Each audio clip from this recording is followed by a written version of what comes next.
2023 a été le top départ des 24 mois de transition en République de Guinée. Cela 2 ans après le coup d'État du 5 septembre 2021.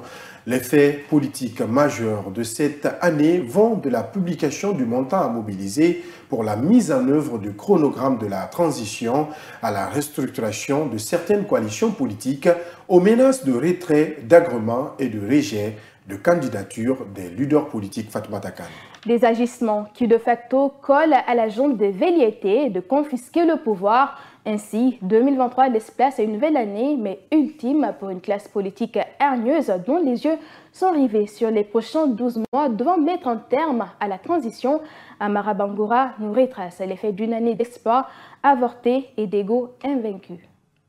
L'an 2023 marque le top départ du chronogramme de la transition et reste politiquement tumultueux. Tout d'abord, l'année s'amorce avec l'engagement de la junte de rendre le pouvoir civil 24 mois plus tard selon un accord dit dynamique signé avec la communauté économique des États de l'Afrique de l'Ouest sous le prisme de 10 activités à dérouler. L'exécution de ces étapes se heurtera quelques mois après à un problème de financement dont le montant se chiffre à plus de 600 millions de dollars. La mobilisation de ce fonds pose un véritable souci auprès des partenaires techniques et financiers. Au mois d'août dernier, soit 8 mois depuis le top départ, le Premier ministre annonçait parvenir à ne mobiliser que 40 millions de dollars, mais sans aucune lisibilité, dénonce l'opposition. Cette manne financière est perçue par une bonne partie d'acteurs opposés à la gestion de la junte comme une arnaque à l'image du Front national pour la défense de la Constitution dissous.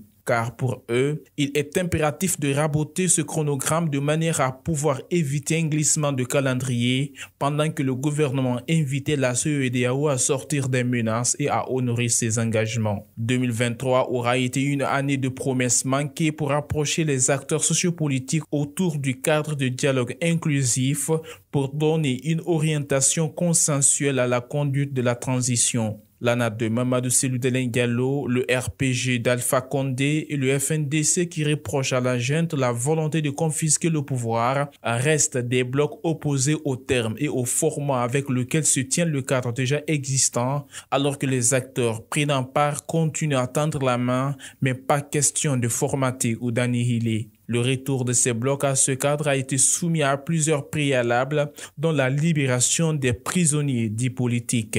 Arrêtés et conduits à la maison centrale à marge de la manifestation du 28 juillet 2022, le 11 mai 2023, Fonike Menga et Ibrahim Diallo furent libérés pour être jugés sous l'implication des leaders religieux pour désamorcer la crise. 2023 aura été l'année de l'explosion de certaines coalitions politiques, en témoigne l'ANAD. 8 des partis politiques ont quitté le navire au profit d'un autre créé par la suite, mais accusé d'être proche du palais Mohamed V.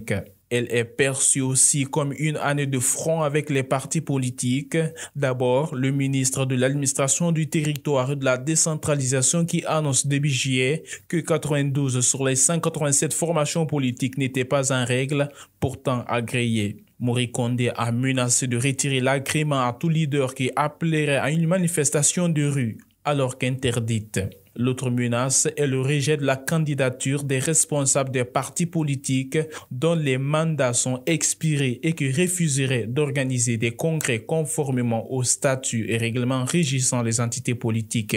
Un avertissement vu sous l'angle de velléité pour éliminer de potentiels candidats aux prochaines joutes électorales. 2024 s'annonce décisive avec un défi pour la junte d'honorer ses engagements, de rendre le pouvoir aux civils dans 12 mois et éviter un glissement de calendrier. Le CNRD réussira-t-il ce pari? En tout cas, ses opposants qui lui prêtent l'intention de vouloir achever le mandat de celui qui l'a renversé en doutent fort.